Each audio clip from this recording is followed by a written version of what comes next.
Tom and Huckleberry puzzled over what Injun Joe's number 2 den might be.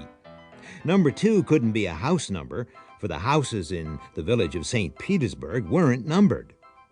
Eventually, the boys reasoned that it must be the number of a room in one of the town's 2 taverns.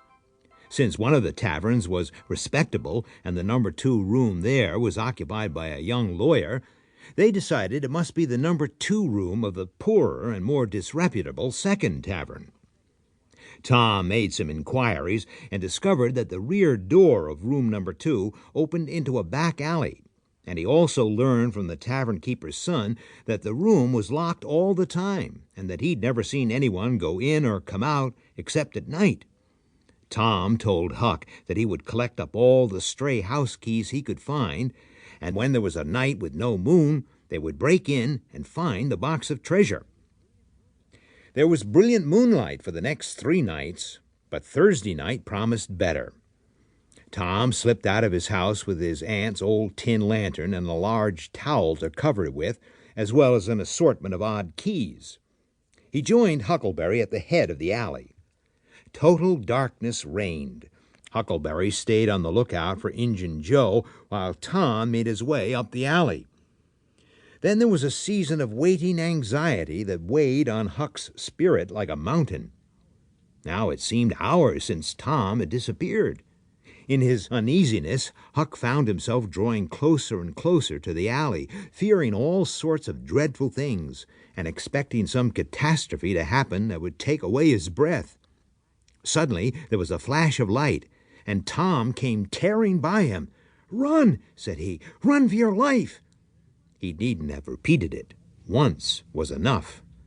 The boys never stopped till they reached the shed of a deserted slaughterhouse at the other end of the village. As soon as Tom got his breath back, he said, "Huck, it was awful. I tried 2 of the keys just as soft as I could, but they seemed to make such a racket I couldn't get my breath. I was so scared. Well, without noticing what I was doing, I took hold of the knob, and open comes the door. It wasn't locked. I hopped in and shook off the towel, and what did you see, Tom?"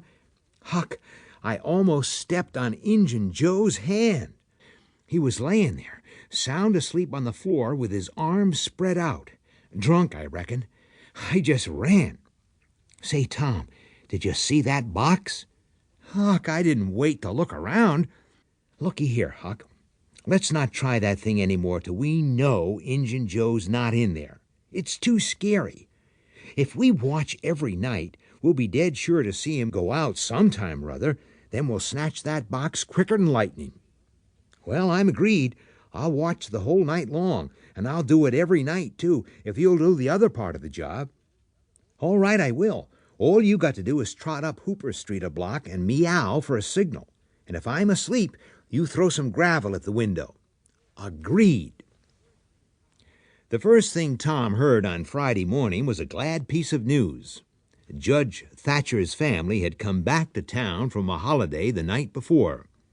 Both Injun Joe and the treasure sank into secondary importance for a moment, and Becky Thatcher took the chief place in the boys' interest. The day was crowned in a highly satisfactory way. Becky teased her mother to appoint the next day for a long-promised picnic, and her mother consented. The invitations were sent out before sunset, and straightway the young folks of the village were thrown into a fever of preparation. The party set out at 11 o'clock the next morning. It wasn't the custom for elderly people to mar picnics with their presence, and the children were considered safe under the wings of a few young ladies of 18 and a few young gentlemen of 23, or thereabouts. The old steam ferry boat was chartered for the occasion. The last thing her mother said to Becky was, "You'll not get back till late. Perhaps you'd better stay all night with some of the girls that live near the ferry landing." "Then I'll stay with Susie Harper, Mama." This was agreed, but later Tom had other ideas.